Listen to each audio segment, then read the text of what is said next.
Christiane Taubira, garde des Sceaux et ministre de la Justice, a rencontré les responsables des principaux centres sociaux de l'agglomération, acteurs de la prévention de la délinquance dans les quartiers. Le boulot des centres sociaux, c'est permettre aussi, sur ces quartiers-là, de nouer la confiance, nouer le lien, faire en sorte que les gens puissent, ce que vous disiez au début, madame, vivre ensemble. On a beaucoup de choses à dire sur les décrocheurs scolaires, les tout jeunes en arrivant au collège. On a beaucoup de choses à dire sur les jeunes sortis du système scolaire sans qualification et aussi sur les difficultés d'accompagnement sur les parcours. La question liée à l'emploi, elle est plus que problématique. Les jeunes ont beaucoup de mal à avoir accès à des postes durables sur ce territoire-là. Vous avez employé deux termes qui nous sont très très chers, madame la ministre. Vous avez employé le terme de République et d'État de droit. C'est des valeurs, d'abord qui sont universelles, mais pour lesquelles nous, on est fortement attachés. Il est certain que l'État doit revenir.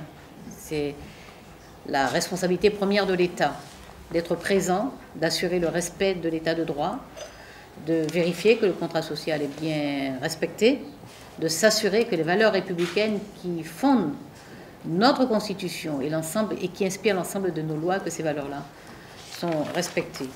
L'État va revenir avec toute la sévérité nécessaire. La sévérité, c'est pour leur dire que la société ne va pas tolérer et qu'il faut qu'ils reviennent, qu'ils sortent de leur parcours de délinquance, qu'ils rompent avec un chemin qui va les mener à leur perte. C'est ça le sens de la sévérité. La ministre s'est ensuite rendue au lycée Saint-Exupéry pour échanger avec des élèves sur le thème des institutions. Je suppose que vous connaissez ces livres. Si vous ne les avez pas encore vus, vous allez voir au CDI. Il y a le Code civil et le Code de procédure civile.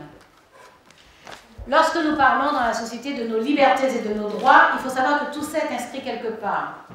Ce n'est pas une vue de l'esprit. Lorsque les juges traitent une affaire et jugent, ils jugent en fonction des règles qui sont inscrites dans nos codes. Quelles ont été les solutions pour mettre un frein à la recrudescence de cette violence à Marseille? Voilà. Il n'y a pas à choisir entre la sécurité et l'éducation. La responsabilité de l'État, c'est assurer l'éducation, assurer la sécurité des citoyens, assurer des conditions de santé publique pour les citoyens, assurer des conditions de logement. Donc nous savons au gouvernement que les insécurités sont insupportables. La ministre a ensuite tenu une conférence de presse commune avec Manuel Valls, ministre de l'Intérieur. Nous reviendrons ensemble parce que nous sommes bien déterminés à réussir à Marseille. Nous ne pensons pas que Marseille soit un territoire perdu pour la République.